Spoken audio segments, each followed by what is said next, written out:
1500 வர current bill இந்த month 15,000. ஷாக்ல full amount pay பண்ணிடாதீங்க. இந்த சிச்சுவேஷன்ல லா உங்களுக்கு என்ன ப்ரொடெக்ஷன் கொடுக்குதுன்னு தெரியுமா? வணக்கம், நான் அட்வொகேட் ஸ்ருதி. லானா ரொம்ப கஷ்டம்னு நினைக்காம அது எல்லாருக்குமே புரியுற மாதிரி சிம்பிளா எக்ஸ்பிளைன் பண்றது தான் இந்த பேஜோட நோக்கம்.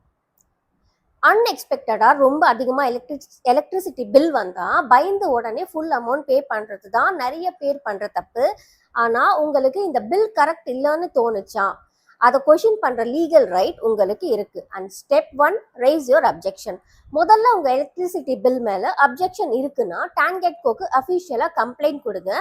கம்ப்ளைண்ட் கொடுத்த கரண்ட் கட் பண்ணிடுவாங்களோன்னு பயப்பட தேவையே இல்லைங்க. ப்ராப்பர் ப்ரொசீஜர் ஃபாலோ பண்ணா உங்க கம்ப்ளைண்ட்டை அத்தாரிட்டிஸ் கன்சிடர் பண்ண வேண்டியது தான். And step 2, pay under protest. இது ரொம்ப முக்கியமான ஸ்டெப். நான் ஒரு அட்வொகேட்டா சொல்றது என்னன்னா, டிஸ்பியூட் இருக்கும்போது எவிடன்ஸ் கிரியேட் பண்றது ரொம்ப முக்கியங்க. அதனால நியரஸ்ட் டான்கெட்கோ ஆஃபீஸ்க்கு போயிட்டு கடந்த 6 மாதங்களோட ஆவரேஜ் பில் அமௌண்ட்டை பே பண்ணி ரிக்வஸ்ட் பண்ணுங்க. பேமெண்ட் பண்ணும்போது ஒரு ரிட்டன் லெட்டர் கொடுங்க, இந்த பில்லை நான் அக்செப்ட் பண்ணலன்னு. அதனால இந்த பேமெண்ட்டை பெய்ட் அண்டர் ப்ரொடெஸ்டா செலுத்துறேன்னு மென்ஷன் பண்ணுங்க. ரிசிப்டும் அக்னாலேஜ்மெண்ட்டும் கண்டிப்பா வாங்குங்க. நாளைக்கு டிஸ்பியூட் வந்தா இந்த ரிசிப்ட் உங்களுக்கு முக்கியமான எவிடன்ஸா இருக்கும். Step 3, give a written complaint. அடுத்த அசிஸ்டன்ட் ஏஇ கிட்ட ரிட்டன் கம்ப்ளைண்ட் சப்மிட் பண்ணுங்க. கம்ப்ளைண்டோட சேர்த்து current meter reading photos, current bill copy, previous bill copies attach பண்ணுங்க. மீட்டர் போட்டோ எடுக்கிறது என்னன்னா, மீட்டர் ரீடிங் பத்தி லேட்டர் டிஸ்பியூட் வந்தா அது உங்க எவிடன்ஸா யூஸ் ஆகும். ஸோ அக்னாலேஜ்மெண்ட் கண்டிப்பா வாங்குங்க. டான்கெட்கோ ஆப் இல்ல மின்னகம் மூலம் கம்ப்ளைண்ட் ரெஜிஸ்டர் பண்ணலாம்.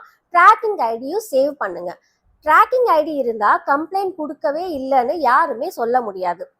And step 4, if no action is taken. AI action எடுக்கலைன்னா கன்சூமர் கிரீவன்ஸ் ரெட்ரஸல் ஃபோரம் சிஜிஆர்எஃப்ல கம்ப்ளைண்ட் ஃபைல் பண்ணுங்க. அட்டாச் பண்ணுங்க pay under protest receipt, AI complaint acknowledgement, meter reading photos and bill copies.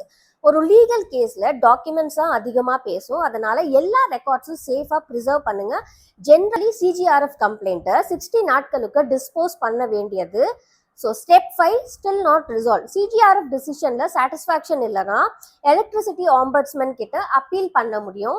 Service deficiency இருந்தால் consumer கோர்ட்லையும் compensation கேட்டு case file பண்ண முடியும். So electricity bill அதிகமாக வந்ததுன்னா அது கரெக்டுன்னு அர்த்தம் இல்லைங்க. உங்கள் ரைட்ஸை தெரிஞ்சுக்கோங்க, ப்ராப்பர் ப்ரொசீஜரை ஃபாலோ பண்ணுங்க, டாக்குமெண்ட்ஸை ப்ரிசர்வ் பண்ணுங்க. அப்போ தான் உங்கள் கேஸ் ஸ்ட்ராங்காக இருக்கும்.